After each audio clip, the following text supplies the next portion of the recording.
Sergeant at Arms, just verify if truly is the one using the national ID only first before we proceed. Honorable Chairman, I have a waiting guard. He is reporting that the original ID got lost.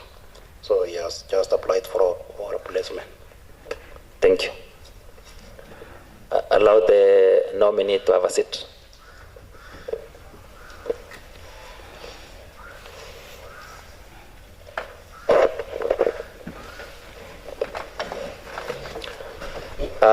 Let me request the clerks, because we have been handed over the documents of Honorable Aaron Kirui, to verify if truly the documents belong to Honorable Aaron Kirui.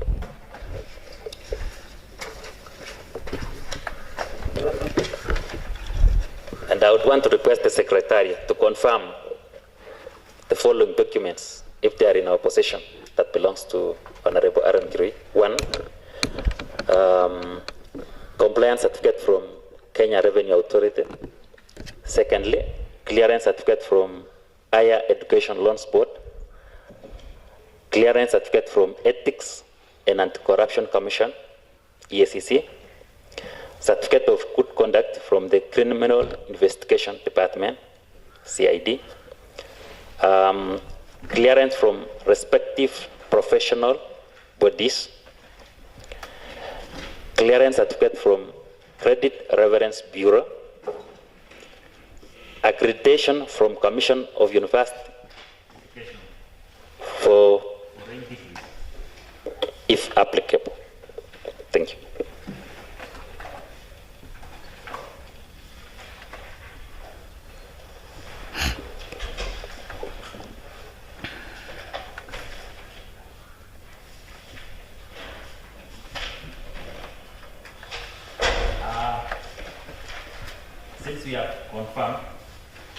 Since we have confirmed, can you answer please?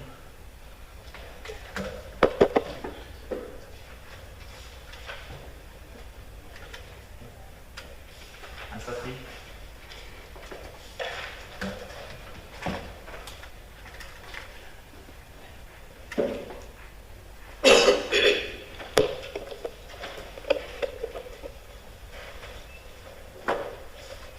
Answer.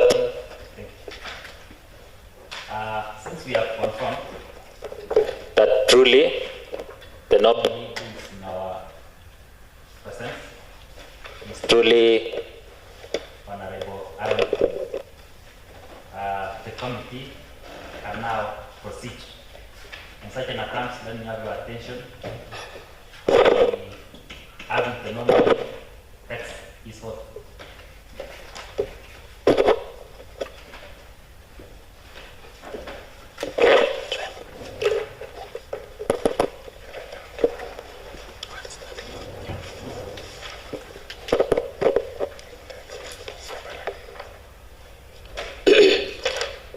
I, Aaron Kirui, do swear that the information that I shall give in the matter under consideration of this committee shall be the true, the whole truth, and nothing but the truth.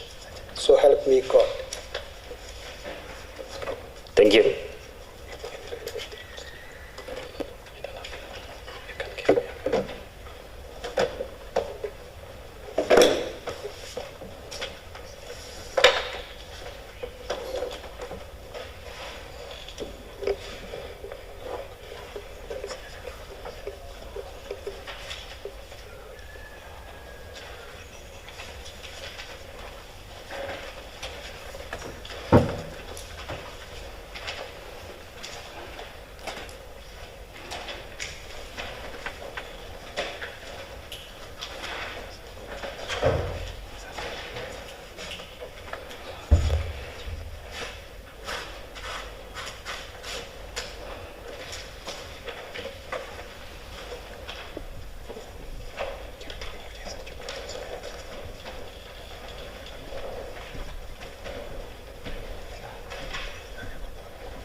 Honorable members, from the Secretariat table, they have confirmed that the documents in our possession that belong to Honorable Eric Ri are truly the one we had requested.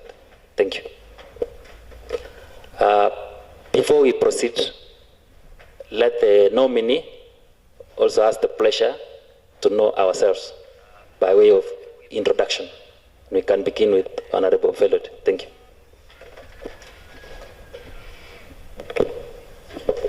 Thank you, Chair.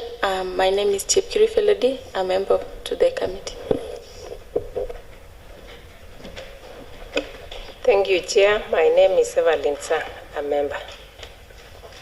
Thank you, Chair. My name is Evelyn Mibe, member to the committee.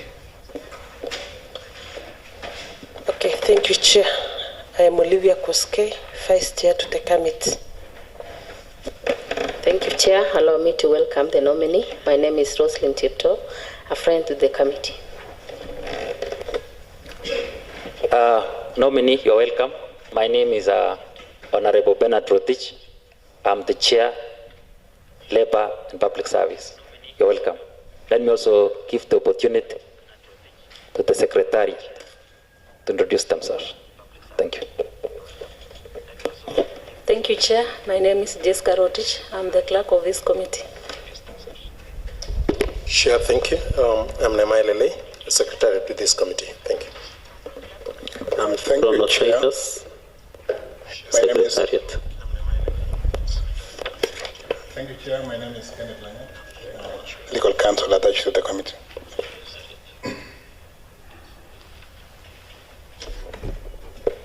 Okay, Chairman, I'm Stanley Maritim, Sergeant at Arms, attached to this committee.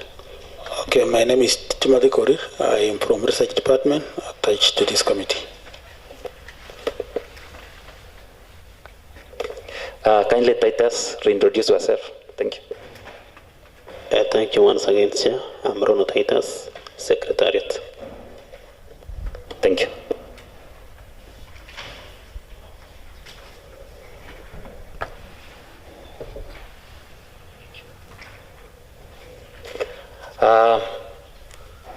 Thank you. Honorable Aaron Kirui, we want to have your attention before we proceed. Okay, Chair. Thank you. Now, Honorable Aaron Kirui, we want you to tell this committee who truly you are, or in short, who is Aaron Kirui? Thank you. Thank you very much, Chair. My name is Aaron Kirui. I'm a resident of Bomet County.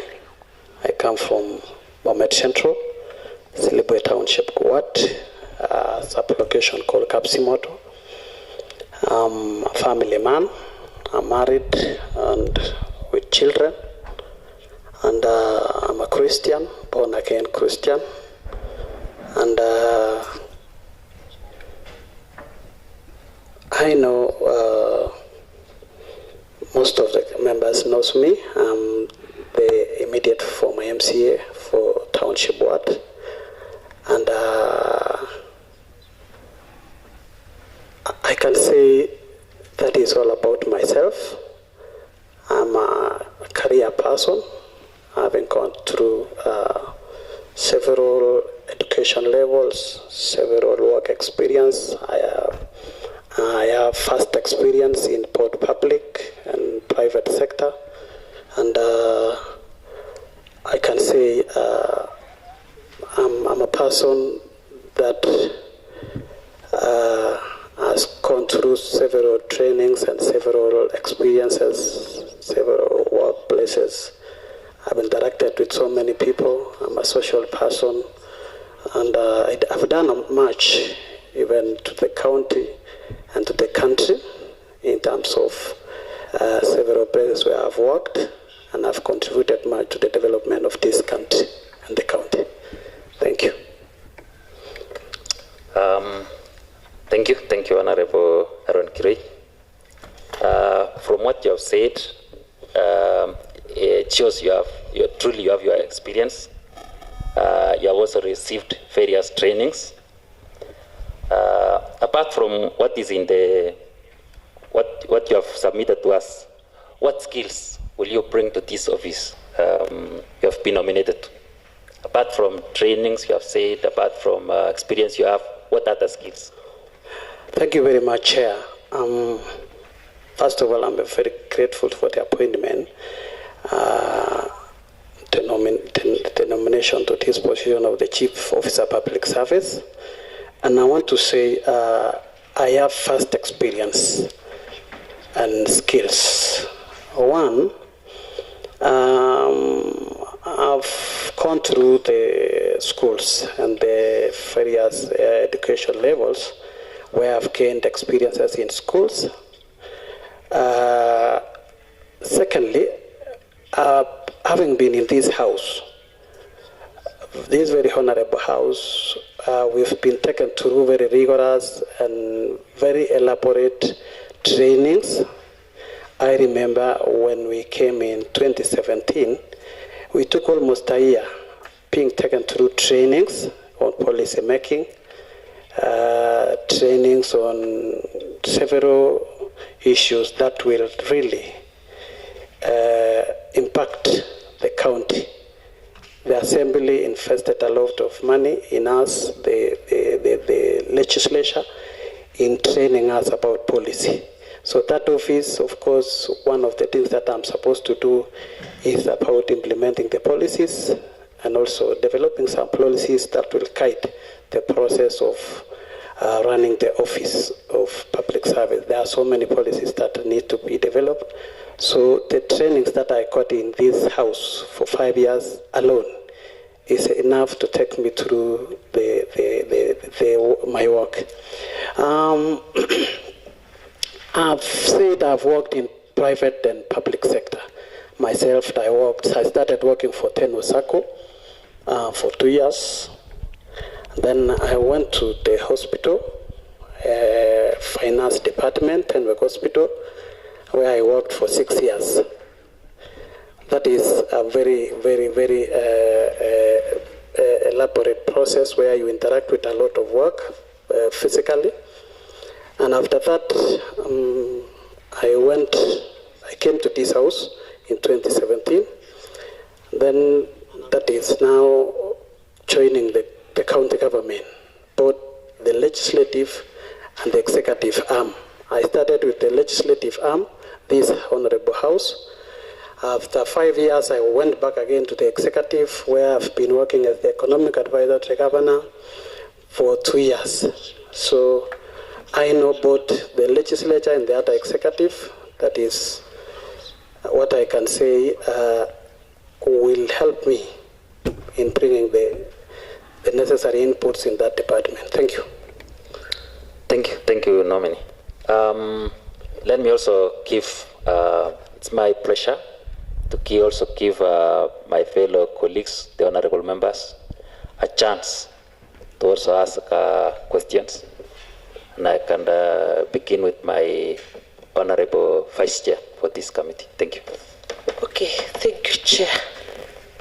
To Honorable Kirui, according to your issue, you have been serving as the governor's economic advisor for quite some time. However, Treasury and KIPRA reports indicate that Bomet County continues to experience a negative economic climate with limited investment, growth, and no notable improvement in the county gross product.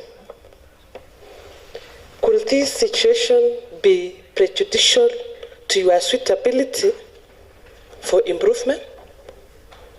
If not, what significant and demonstrable contribution can you indicate as your impact while serving in the capacity of economic advisor?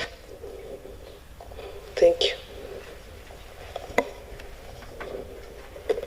Nominee, can you take over?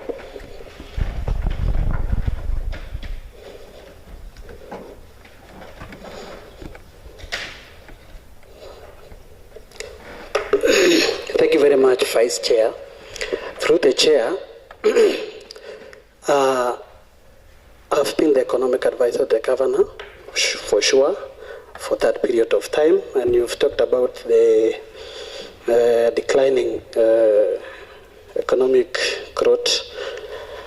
This economic growth is cutting across. There are so many challenges all over the country. The economy is depressed, and several factors are affecting the economy, including the resources from the national government mostly. But for the time I've been in the advisory, we have given very elaborate advices on how to improve the economy in our county. These advices take some time. It's not felt immediately. Some of these advices require policy making, and it goes through processes which might come up to this house for approval. So in my case, I've given the necessary advisory to the governor, and I know something is being worked on, and the impact of that will be felt very soon. So I can assure this committee that the advices that we gave are on the way, being implemented. The challenges are on the resources from revenue, but also we have advices that we have given, including on improving on our own source revenue collection in the county, which will also help us in improving the economy. So it will be felt in due course. Thank you. Thank you, nominee. We can proceed to the next question, and I humbly request Honorable Evelyn Sang to take over. Thank you. Thank you, Chair. The nominee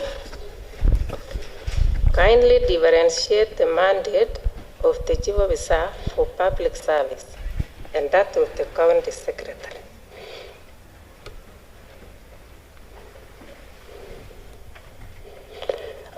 Thank you very much, Honorable Evelyn. You say, and that of the? County Secretary. Okay. Nominee, proceed. Thank you very much, Honorable Evelyn.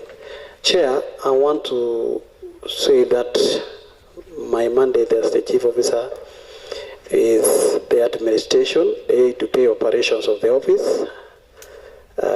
I'm the accounting officer in the Department of Public Service and the authorized officer. The County Secretary is the head of public service. And these are two distinct officers, but interdependent. Thank you. Okay. In your view, is there any potential risk for a clash of roles between the two officers? If so, where might conflict arise? And more importantly, what points of convergence exist that can facilitate effective collaboration in service delivery? Honorable Evelyn Sang, kindly pause for a while. Okay.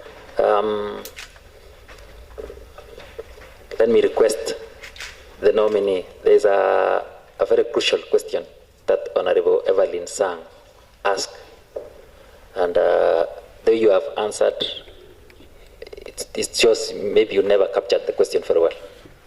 And Honorable Evelyn Sang had asked, you just differentiate between the Chief Officer for Public Service and the County Secretary on simple terms. Thank you. Okay, thank you, Chair. I'll come up again. I'm saying Chief Officer for Public Service is the accounting officer in the department. And my duty basically is being the accounting officer and also the administrative work of the department. The County Secretary is the head of public service. The County Secretary attends the cabinet and is the secretary to the cabinet. So I think that is what I can say. Well answered, nominee. Thank you. Evelyn Sang, now we can proceed and begin questioning the same question. Okay. In your view, is there any potential risk for a clash of roles between the two officers? If so, where might conflict arise? And more importantly, what points of convergence exist that can facilitate effective collaboration in service delivery? Thank you very much, Chair. There's no point where there should be a clash between the county secretary and the county and the chief officer. The law is very clear, and everyone has got their mandate, and we stick to the law. The duties are well defined, so I don't think there will be any conflict. We will stick to the law, stick to the county government acts and the relevant acts, and everything will run smoothly. On the point of convergence, of course, what comes from the external communication, any communication comes to the office of the county secretary. From the office of the county secretary, it goes to the chief officer for implementation. I think that is the collaboration and convergence, and that is all I can say. Thank you, nominee. Evelyn Sang, still proceed. Thank you. Thank you once more, Chair. To the nominee, Article 10 of the Constitution of Kenya describes the national values and principles of governance that binds both state officer and public officer. Briefly outline and explain 3 instances that under which you as the chief officer in charge of public service will be bound by these values and principles.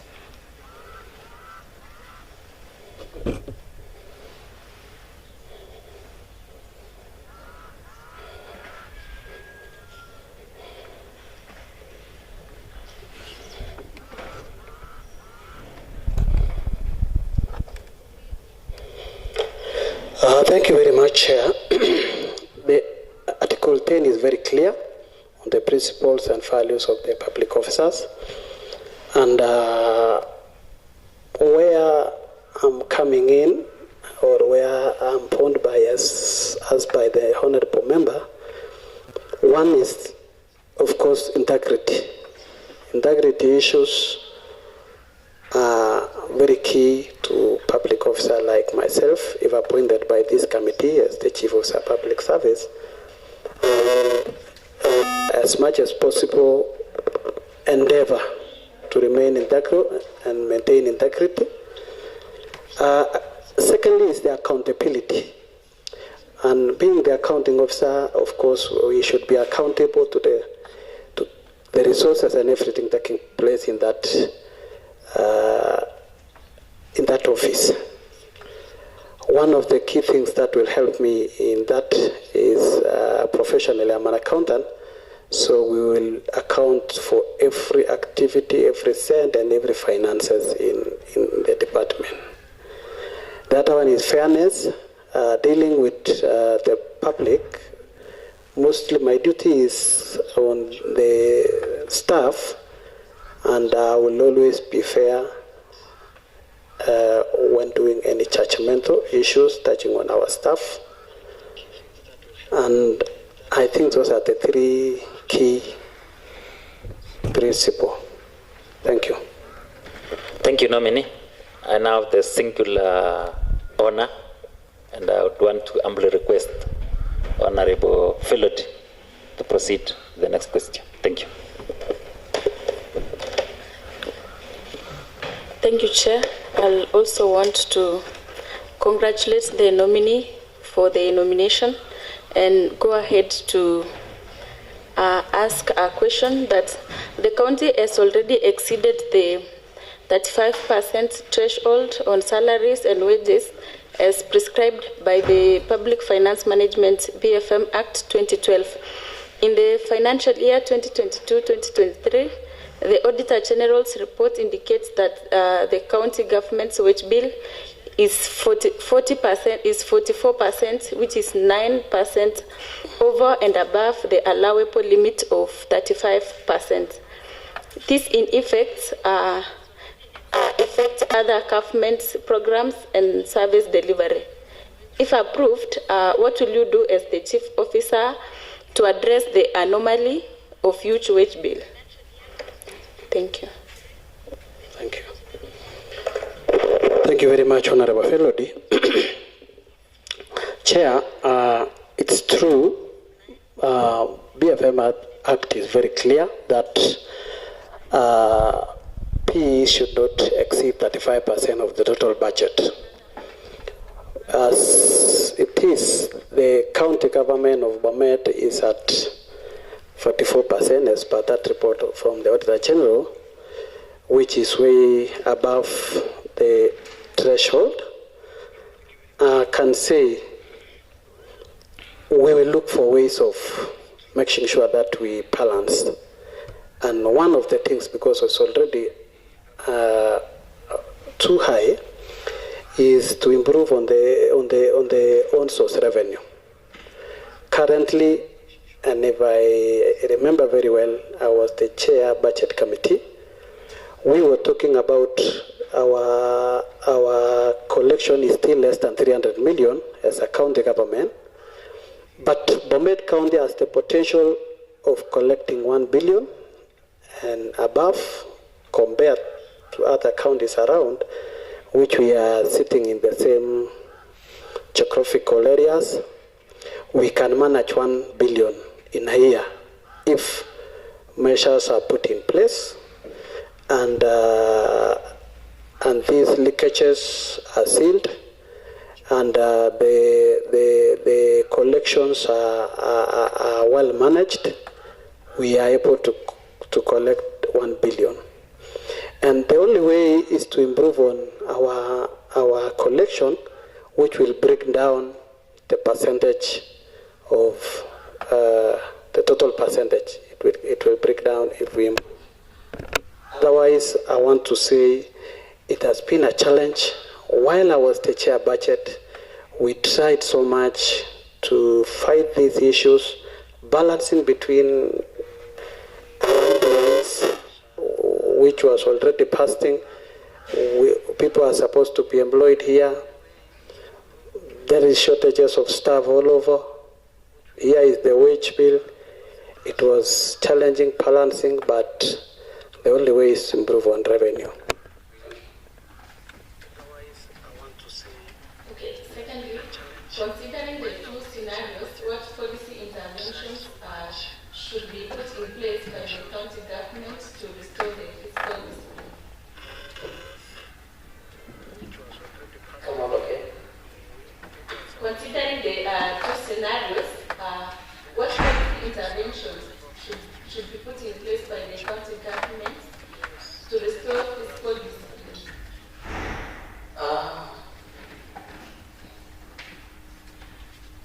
One, policy touching on the revenue. We have for many years been talking about automation of revenue, which has really not worked. I think that should be considered so much. I don't know where the challenge is, but the automation of revenue has not posted positive impact. But while in the office, if approved, we will advise accordingly through my CC member for that department. We will give necessary advices on the policies that are necessary. Thank you. Thank you, nominee. Since this question was so crucial, I would request Honorable Chepto to either ask or make a remark about the question. Thank you. Thank you, Honorable Chair. Honorable Kirui, Honorable Felody have asked a crucial question concerning the wage bill. And as you are aware, the wage bill in Bomet County is above 40%, of which the BMF Act requires 35%. Despite that, we are aware that our staff, especially in Bomet County, are not well motivated. Another thing, the issue of promotion. Some of them have stayed for more than 10 years without any promotion, given chance to be the CEO public service. Which strategies will you make to ensure that our staff are well motivated so that they can be able to deliver the service required? Thank you very much, Honorable Chepto. Chair, for sure, we are from this county of Bomet, and we are very much aware. I myself am very much aware about the issues of promotion that has really stagnated, the issues of trainings. As you said, staff are not well motivated. Given the opportunity, one is to, through the cabinet, we look for ways of making sure that these staff are promoted. There has been several CPS, combined bargaining agreements, which need to be implemented. There has been several communications, and we will sit, work on the budgetary implications, do recommendations, recommend to the County Executive Committee, and draft the differences maybe in budget, and look for ways of raising this money and make sure that things are done as per the law. So that is what I can say, Honorable Chair. Okay, another question. We are aware that you have been an economic advisor of the governor, and you are aware of the ruling of the court concerning the staff who were cut short and in 2023. And the court have instructed that these people should be reinstated. You had a chance to advise the governor. We want to know which advice did you give the governor concerning the reinstating of the staff? Thank you very much, Chair. Indeed, there was that ruling, and court rulings are binding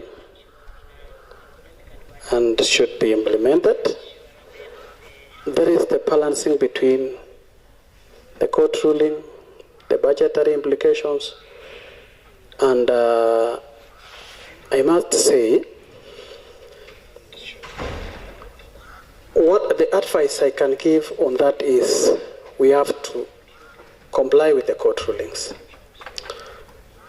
And the only thing that is there, Honorable Chair, is to look for, there was a case about a number of staff. This number of staff, some of them have been observed. We know some of them that has been taken in service in county government. Some of them may have been taken in other departments, national government, private sector. So the only issue is to come, verify those who have been taken, see those who have not been taken, get the actual number of employees who are supposed to, who are affected, then look for the budget implications, look for the money, and see how these people can be paid. So maybe sit, advise the cabinet from my office, they see the budgetary implication, it comes to this house, you the honorable members see a way of allocating resources, and the baseline is on improving of this revenue. Otherwise, as I said, court rulings are binding. Thank you. Thank you, nominee. Hope you are aware that's the issue that's gone ongoing about the court ruling, and we would require you to exhaustively and comprehensively answer this question about court ruling. And I would want to give another honorable member to ask you the same question, because that's a stone in the flesh for now.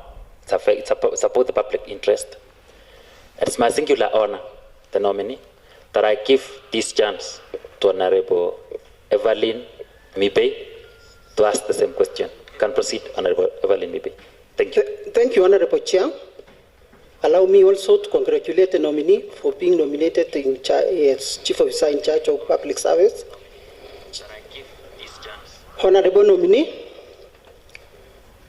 recently a court of appeal in Nakuru upheld the earlier judgment of Employment and Labor Relation Court, which requires the county government to reinstate all and pay all salary arrears and benefits of more than 590 employees who were sacked in 2022. Kindly brief the committee of the likely impact of implementation of the court orders in this case. Thank you very much, Honorable Evelyn Mibe. The Chair, indeed, as you say, this is a thorn in the flesh. And I know, if given the opportunity, the first thing when I sit in that office is to face that lion. One, I'll just get into that office, get to know the progress. I've never been in that office, so get the briefing on what has happened, give my advice. But as I said, about the court rulings, I know it touches several departments. There is the legal department that are leading with the case. There is the economic department touching on the economics and the budget of the county. There is now my department. So we will all come together, discuss the issue, get to know the extent, get to know the plans that are already in place. Because I know when the court ruling was done, there should be something going on already in the department. So I'll pick from where they are, get to know what has happened and what the plans are there, and I will do the necessary. My work is very clear, guided by law, and the several acts, I will be within the law. Thank you. Thank you, nominee. Honorable Evelyn Mibe, proceed. Another question for you. If approved as the Chief Officer for Public Service, what advice would you give to the county government, particularly in balancing the obligation to comply with the court order and budgetary implication of reinstating the affected staff?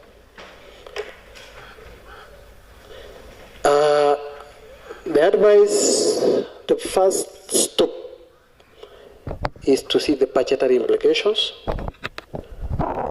see the law, the legal part, where they are, and when we see the budgetary implications, we'll look for where to get these resources. The county executive to discuss, look for these resources, and through this house, make a budget, and these people are paid. So the roadmap is very clear. And as I said, while looking at the budgetary implications, so up to now, we are aware that not all of them are the first initial number. Some have been observed somewhere. So while looking at the budgetary implication, we say those who have been observed are this much, those who are affected are this much, who are rightfully supposed to be in the office, because there should be thorough vetting, of course, to see the correct people who are supposed to be in the office. And I think these things are not cast in stone. It is very clear. We are guided by the law. Thank you.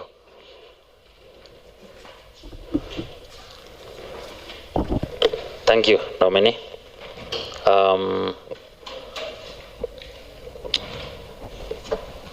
Honorable Kipchirchir,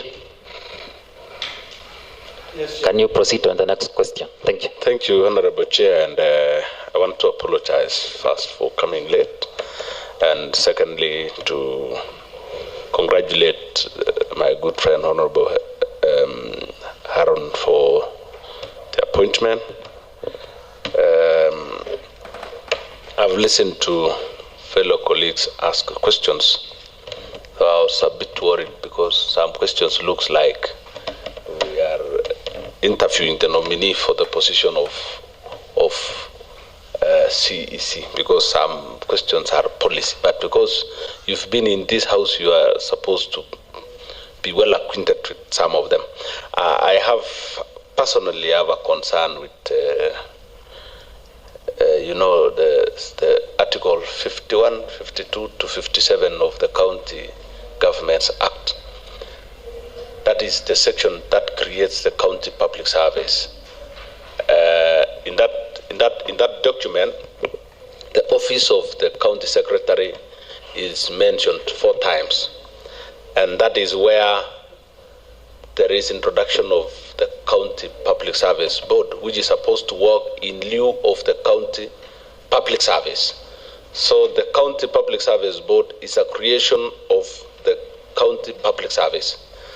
Now, as the chief officer, whose main duty is the accounting officer of the department, we've had cases, and we have some at times interviewed the County Public Service Board, asked them their challenges, and in most cases they complain of not being properly facilitated to do their work. Secondly, the office of the county secretary normally usurps powers and does that which is meant for the County Public Service Board. In this case, you find the office of the county secretary and the Human Resource Department issuing appointment letters, promotions, postings and the rest, which in the law is a preserve of the County Public Service Board. Now that the impasse has persisted for quite too long, now that you will have the sole duty to manage resources, how will you mend and make sure that the relationship is reinstated? The County Public Service Board does what is meant for them, the County Secretary's Office does what is theirs, and the Human Resource Department does what is theirs. It's a simple question, Mr. Honorable.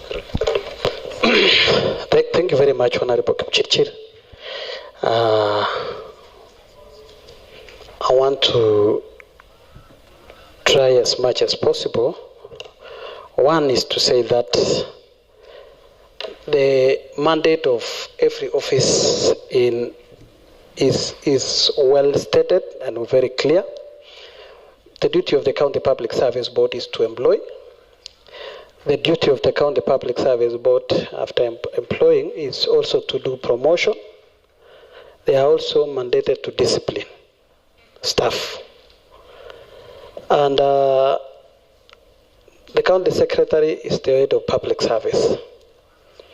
And if everyone will stick to the law,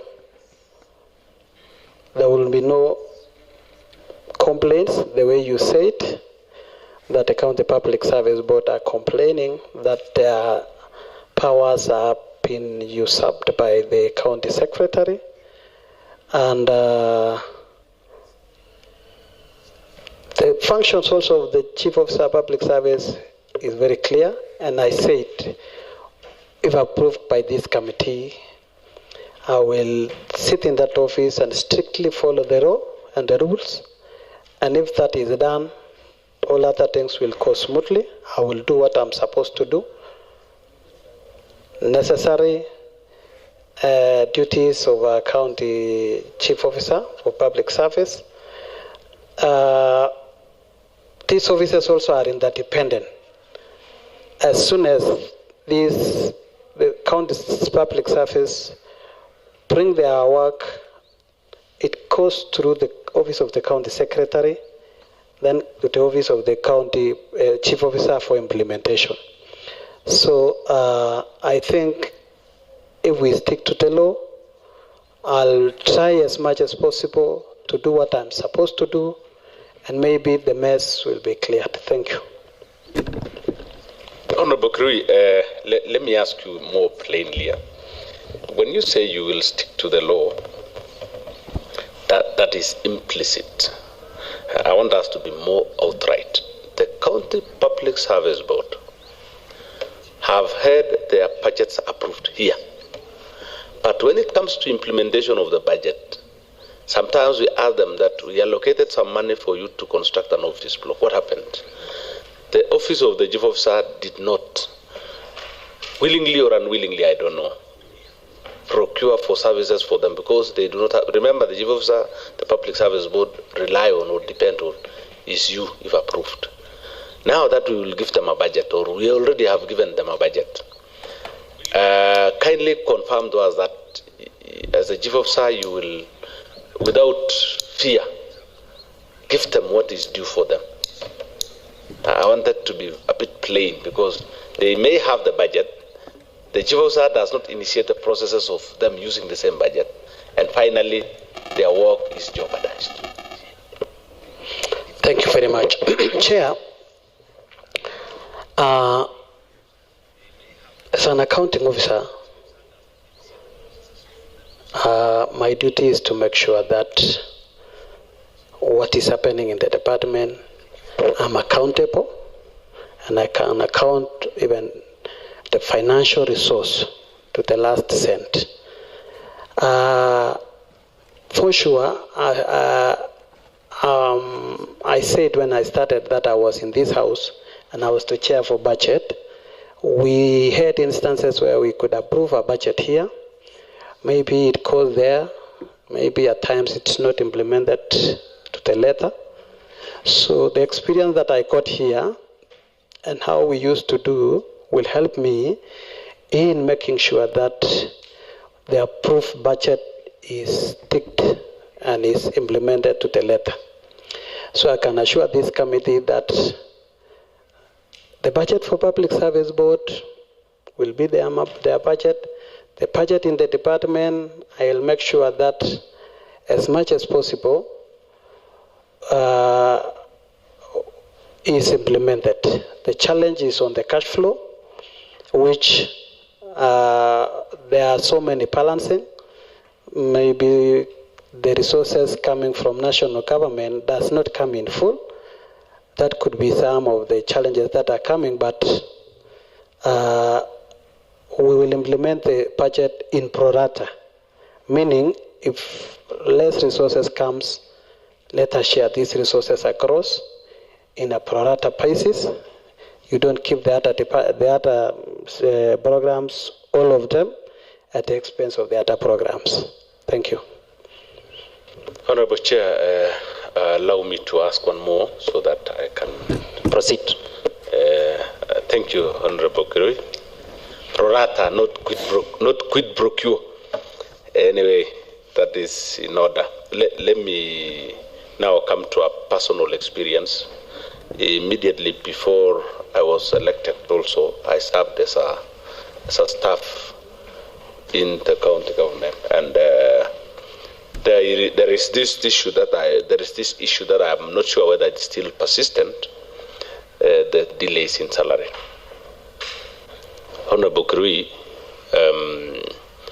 it is evident now that you've been in the system, you might have experienced this, so you'll either agree to it or whether it has been corrected or not. The salary delays that goes for months, running into 3 months or so. The Chief Officer of Public Service has an obligation. The payroll preparation process, I understand at some point the Chief Officer has to append the signature to confirm that truly these are the staff in the county public service.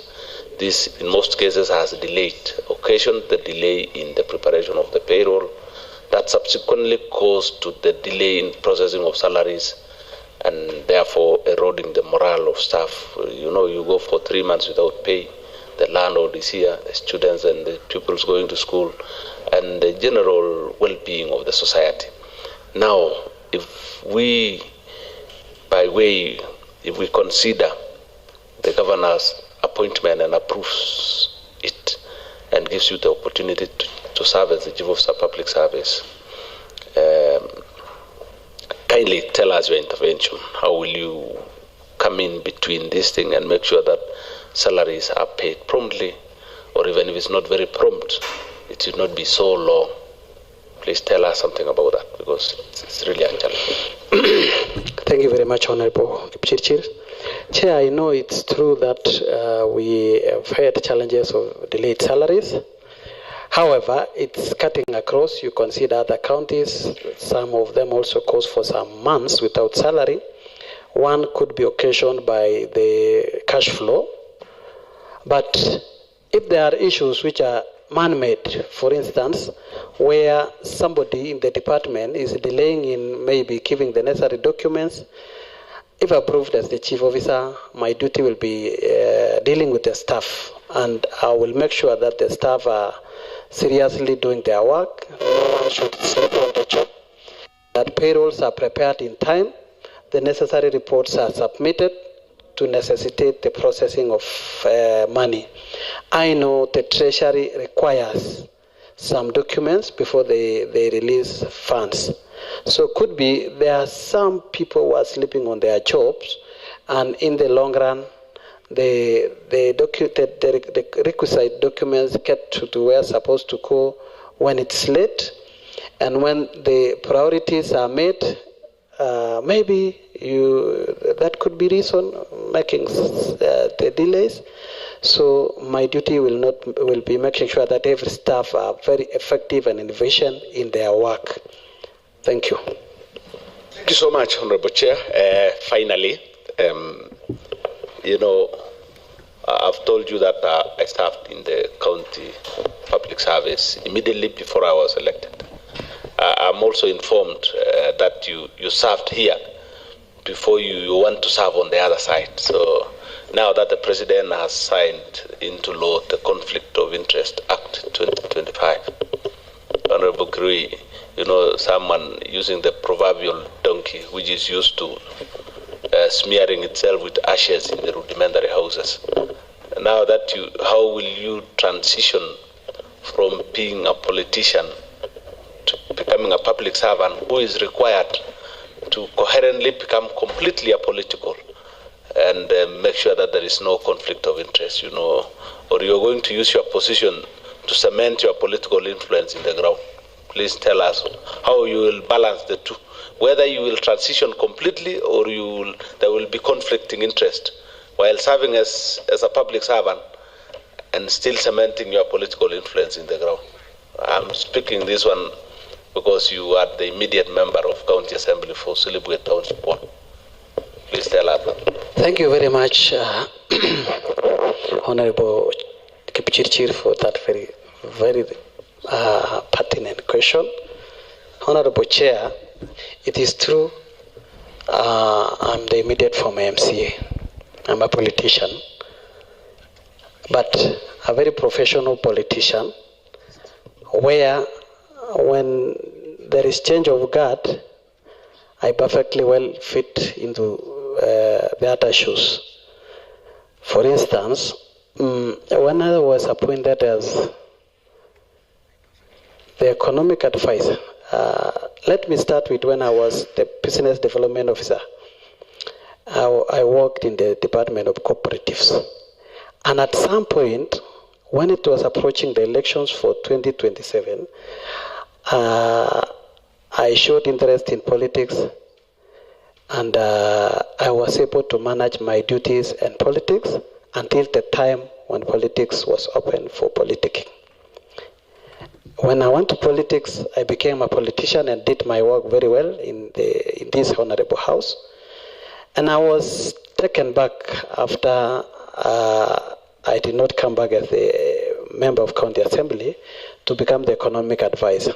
When I went there, I worked as a public officer, following the ethics and guided by law that I'm no longer supposed to be political, I started respecting my honorable successor, Honorable Anne Mutai, who became my successor in this house. And while there, I was able to balance very well and able to interact with her as my MCA, working as a staff. He can attest to that if you ask.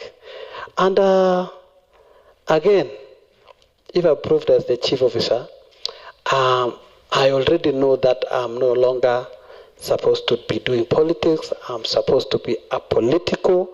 I'm supposed to do what I'm supposed to do. And always you've heard in my speech talking about the law, and I'll stick to the law. The law is very clear for public servants, and the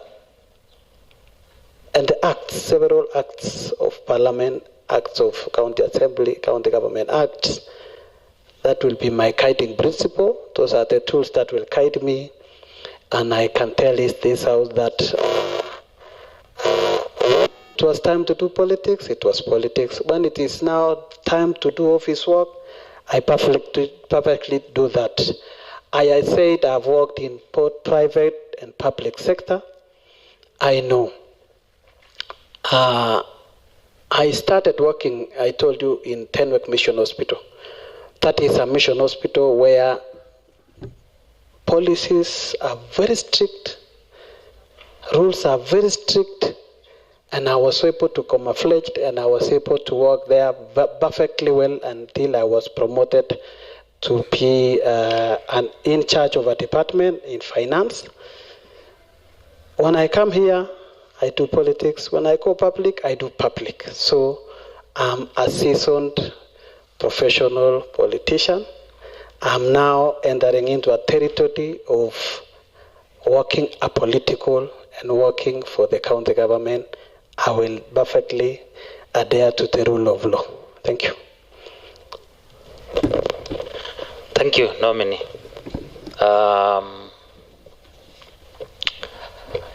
As you have provided us with the documents, and you have also stated clearly that you have the knowledge, the skills on the economic or the accounting sector. You are also once the chair for budget in this particular honorable house. If in any case you will be approved, if in any case this house approve you to be the chief officer public service, if the governor requests you to assist him in uplifting the economic or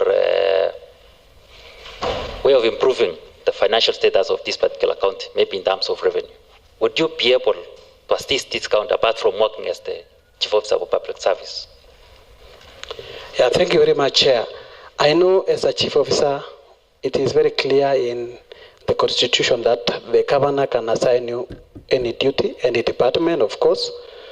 And I'm sure I'll fit with my vast knowledge and experience in several departments, I said, and especially my business background.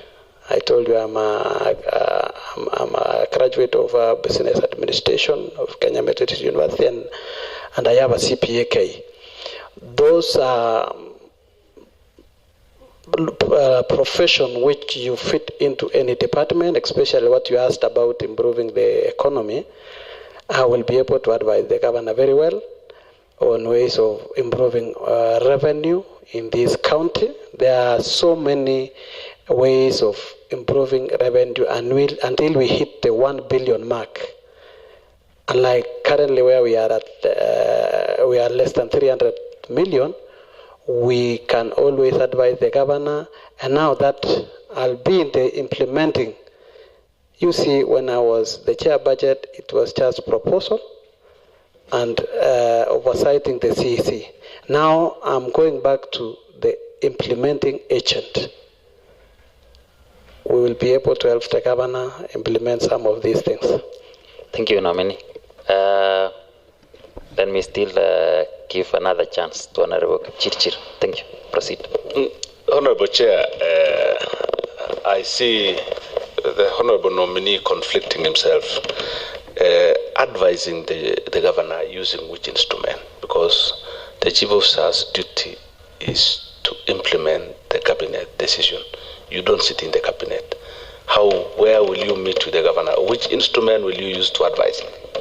Thank you, Chair. I will advise the governor through my CEC member who sits in the committee.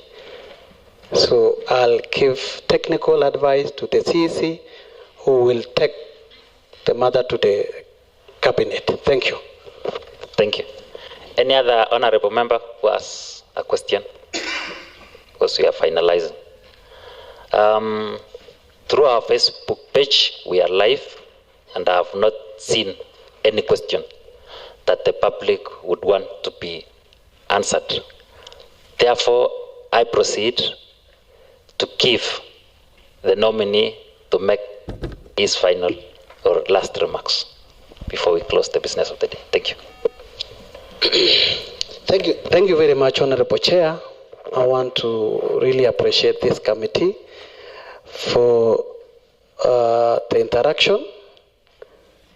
The vetting process was one of its own standards. I must applaud you that it was really challenging, and with the professionalism and the standards of the question asked, very relevant to what I'm doing. I know this is a new portfolio. There has never been a chief officer for public service. There has been one who has also been, it was much with administration, but I promise this committee that with the myriads of challenges that I've seen from this committee, especially touching on the staff, especially touching on issues with the court cases, the salaries, the motivation of staff, I want to come in handy and make sure that the staff are motivated, because we know a motivated staff is a very productive staff. So my duty will be first, make sure that this staff is motivated, then the whole other issues will move smoothly. We will also want to make sure that everyone is doing their work. There has been laxity in terms of the staff, so we will make sure that everyone are doing their work perfectly well. Otherwise, I want to request this committee to consider approving my nomination, and I promise to work diligently, tirelessly around the clock to make sure that we deliver services to the people of Bomet. Thank you. Thank you so much. Thank you so much. First, let me thank the honorable members for availing themselves on time. Let me also thank the members for asking relevant questions related to the office of the nominee. Let me also thank the Secretariat for ensuring that this process proceeds on time. And I would not also forget myself for having chaired this session. I now want to tell you that these members or this committee will retreat, write a report, and advise the House. It's not the sole mandate of the committee to approve your nomination. It is the honor, the singular position of the Honorable House to approve your nomination. So therefore, we'll retreat, write a report, and advise the House accordingly. Otherwise, thank you so much. You now have the pleasure to leave this honorable. Point of order, Chair. Thank you, Honorable Fond. Proceed. Thank you very much. May I take this opportunity to welcome our nominee? Although I was coming late, but I am one of this committee a member. Apologies accepted. Proceed. So I want to wish our nominee well, and I wish to success Honorable my colleagues was elected in Silibwet in 2017. Although watu wa Silibwet alisema wacha ikae kidogo afu musike, lakini my colleagues, I wish you well. Thank you. Thank you very much. Allow me make a comment to appreciate. Proceed, nominee. Yeah, I want to appreciate the seasoned colleague, ranking member, who found in this house. I left him in this house, and I must say thank you for welcoming me. And when I came, it was a very familiar territory. I'm happy that I was coming to a house where I know where I'm heading to. I did not ask for the way so much, and I did not get lost in the way. So thank you so much, Honorable Korir, and I wish all this committee well in my endeavors. Thank you. Thank you so much.